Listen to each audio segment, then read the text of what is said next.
So our next topic is how divorce attorneys bill for their time.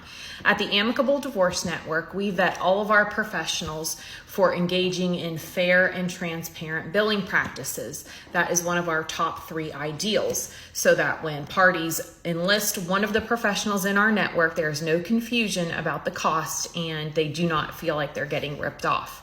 In general, family law attorneys charge for their time in 2 different ways.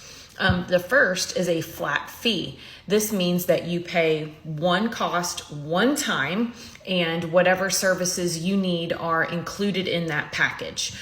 There might be additional things that needed to be add-on, sort of like an a la carte thing, perhaps drafting a qualified domestic relations order or going to mediation or different things. But generally speaking, a flat fee is a one-time cost to get you from start to finish. I operate on a flat fee if clients want it.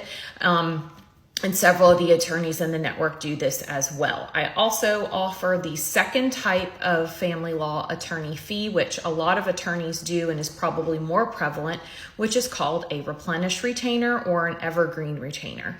And so this means that you pay a certain amount into an account at your attorney's office, which is generally like opening up a bank account at your local bank, at Bank of America. And each month, or whatever their billing cycle is, your attorney draws against that for the fees that they have earned that month, and also expenses. And then you are asked to replenish that to your retainer amount each month.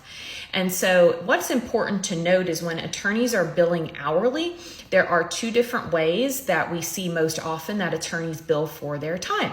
And I have never, ever been asked in 20 years by a client in a consult how I bill for my time. So I think that this is an important question that people should be asking. An attorney can break their hour, 1 hour of time, into 10 different segments or 4 different segments. So if you are doing 10 different segments, it means you're billing for 6 minutes of time at a time. So if somebody sends me an email, I'm able to respond to that, rather quickly and get that response out. That would be 0.1. And if I charge $250 an hour, that means that they're being charged $25 for 0.1 of time.